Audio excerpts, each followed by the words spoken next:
ఈరోజు పాలీ మోడలింగ్లో poke tool గురించి తెలుసుకుందాం. పోక్ టూల్ ఎడిట్ మెష్లో పోక్ ఫేస్ అనే ఉందండి. ఈ టూల్ వాడకం గురించి ఇప్పుడు మనం తెలుసుకుందాము. మన మెయిన్ మెనూలో పాలిగన్ సెట్ చేసుకోవాలి. ముందు నేను పాలిగన్లో స్పేర్ తీసుకుంటున్నాను. ముందు ఈ స్పేర్ని సెలెక్ట్ చేసి ఎడిట్ మెష్లో పోక్ టూల్ స్పేస్ అని ఉంటుంది. దీన్ని బాక్స్ మీద క్లిక్ చేసినాక ఇక్కడ ఎడిట్ అని ఉంటుంది. ఎడిట్లో రీసెట్ చేసుకోండి. అంతకుముందు ఏమైనా మార్పులు చేసి ఉన్నా అన్నీ మళ్ళీ డిఫాల్ట్గా సెట్టింగ్ అవుతాయి. సపోజ్ ఇక్కడ చూడండి ఒకటి ఉన్నాయి, అంతకుముందు నేను మాడిఫికేట్ చేసినవి. అలా కాకుండా రీసెట్ చేస్తే ఇవన్నీ డిఫాల్ట్గా జీరోలు అయిపోయి డిఫాల్ట్గా వచ్చేస్తాయి. దానివల్ల మనకి అంతకుముందు చేసిన మాడిఫికేషన్ ఎఫెక్ట్ దీని మీద ఎఫెక్ట్ అవ్వకుండా ఉంటాయి అన్నమాట. ఇప్పుడు ఫోక్ ఫేస్ అని ఇక్కడ కొడదాం. చూడండి, కొట్టేసి ఈ టూల్ బార్ని మనం పక్కగా డ్రా చేయడం ద్వారా మనం ఎక్స్పాండ్ అవ్వటం చూడవచ్చు.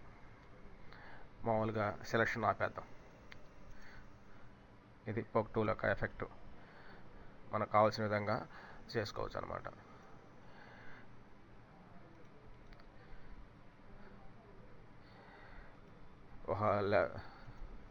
ఇది ప్లేన్ పెట్టుకుందాం. ముందు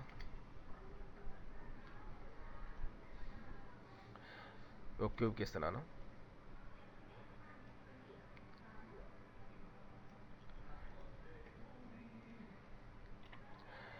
ఒక సబ్ డివిజన్స్ పెంచుతున్నాను.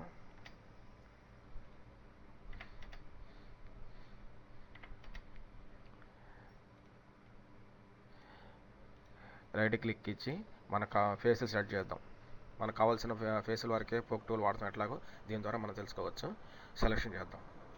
షిఫ్ట్ పట్టుకొని కీబోర్డ్లో లెఫ్ట్ మౌస్ క్లిక్ చేయడం ద్వారా మనకి సెలెక్ట్ అవుతూ ఉంటాయి అన్నమాట.